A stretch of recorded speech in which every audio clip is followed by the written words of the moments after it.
Hello everyone, welcome to Advait education. और SBI की तरफ से एक रिपोर्ट आया है जो कि संबंधित रहने वाला है आर्थिक असमानता से, यानी कि इनकम इनइक्वालिटी से, राइट।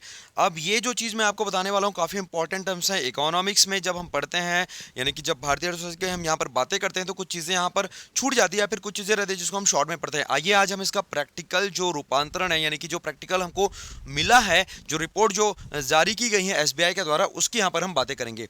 सबसे पहले आप लोगों को दिमाग में ये रखना है कि जनरली इस प्रकार की चीज़ें जो रहती हैं या तो सरकार जारी करती है या तो आरबीआई जारी करती है, बट इस केस में मतलब यहाँ पर जो हम देख रहे हैं वो एसबीआई ने जारी किया है। अमूमन हमारे माइंड में यही होता है, कोई भी प्रकार की रिपोर्ट की मैं बातें कर लूँ, इकोनॉमिक्स से रिलेटेड कोई भी टर्मिनोलॉजी की मैंने बातें कर लिया, फिर किसी भी प्रकार की जो खबरें जो रहती है जनरली हमारे माइंड में दो ही चीज़ें आती हैं, या तो सरकार कर रहा है, वित्त मंत्रालय कर रहा है, या फिर आरबीआई कर रहा है। बट इस केस में आपको याद रखना है, यहाँ पर इन्होंने जो जारी किया है वो एसबीआई ने यहाँ पर जारी किया है।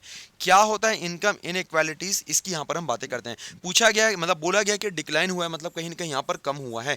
अब ये अच्छी बात है या फिर बुरी बात है, मतलब अच्छी खबर है कि बुरी खबर है, ये आपको स्वयं को तय करना है। मैं आपको सारे आंकड़े और सारी चीज़ें मैं यहाँ पर आपको बता देता हूँ, ठीक है।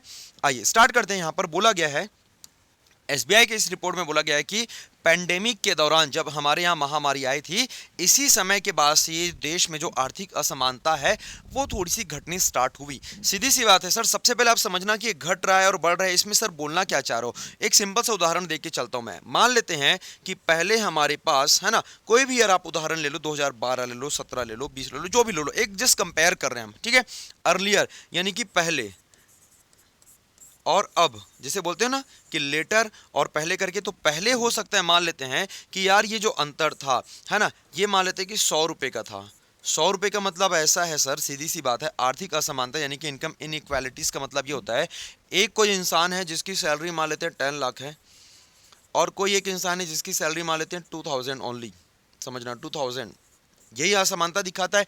और ये गैप यदि बढ़ते जाता है, मतलब एक एक 10 लाख वाले जो लोग हैं, उन लोग क्या बोल सकते हो कि सर उनकी संख्या कम है, और 2000 जो इनकम है उनकी संख्या ज़्यादा है। मतलब इनकम इनइक्वालिटीज़ बढ़ रही है, 10 लाख वाले, 10 लाख पाने वाले जो लोग हैं वो कम है, और 2000 वाले ऐसे कम है। मतलब यहाँ पर इनइक्वालिटीज़ जो है बढ़ रही है। अभी क्या हो रहा है, धीरे धीरे ये कम हो रहा है। मतलब ये है कि अब लोग एक ही लेवल पर आने स्टार्ट हो रहे हैं। यहाँ पर आर्थिक असमानता का मतलब यही हो रहा है कि यार सीधी सी बात है, पहले जो लोग हुआ करते थे, पहले जो लोग हुआ करते थे वो मतलब ज्यादा आप लोगों के बीच गैपिंग देखने को मिलती थी, खाई जिसको हम बोलते हैं गरीबी की खाई, वो ज्यादा देखने को मिलती थी। अब जो ये खाई है वो आप लोगों को कम देखने को मिलेगी। सीधी सी बात है, ये बोलने का मतलब ये सिंपल सी बात है, इसको हम लोग रेशियो के टर्म्स में लेके आते हैं, और चलो ये 4 साल 5 साल या फिर वन डिकेट में अपन इसको क्या करते हैं, अपन स्टार्ट करते हैं। तो रिपोर्ट में जो गिरावट देखने को मिला है, गिरावट मतलब अब जो डिफरेंसेस जो हैं वो थोड़े से कम है।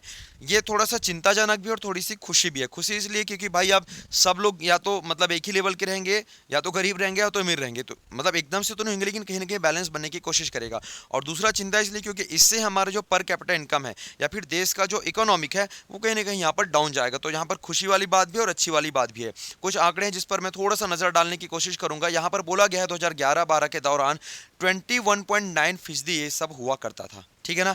अब ये घटकर लगभग 17.9% जो है ये हो चुका है। किसकी मैं बात कर रहा हूँ, गरीबी अनुपात यानी कि पॉवर्टी रेशियो की यहाँ पर मैं बातें कर रहा हूँ।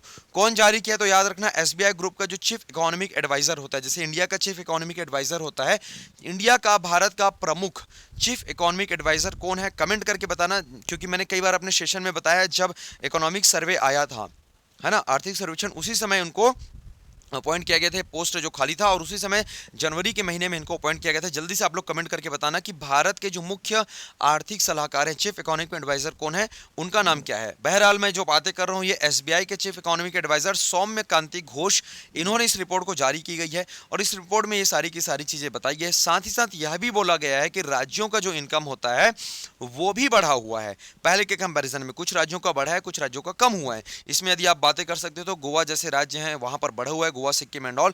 वहीं यदि मैं बातें करता हूँ झारखंड, बिहार, मध्य प्रदेश, छत्तीसगढ़, इन लोग का सर क्या हुआ, यहाँ पर थोड़ा सा डाउन हुआ है, थोड़ा सा यहाँ पर नीचे हुआ है।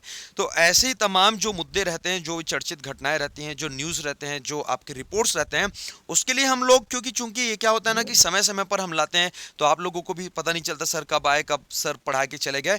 इसीलिए आप लोगों के लिए अब हम मिलने वाले हैं कल से, यानी कि 1 जुलाई से डेली करंट अफेयर के सेशन में। यानी कि हमारी मुलाकात होगी रोज शाम को 5 से 6 बजे, तो जुड़ना ना भूलिएगा लाइव, क्योंकि लाइव जो सेशन रहता है उसका अलग ही मजा रहता है। वहां पर आप क्वेश्चन पूछ सकते हैं, बाकियों के भी क्वेश्चंस के वहां पर आंसर दे सकते हैं और एंजॉय कर सकते हैं माहौल को। तो ऐसे ही माहौल आपको बनाए रखना है, रोजाना जुड़ना है, रोजाना की खबरों के लिए, रोजाना के अपडेट के लिए डेली करंट अफेयर सेशन में शाम को 5 से 6।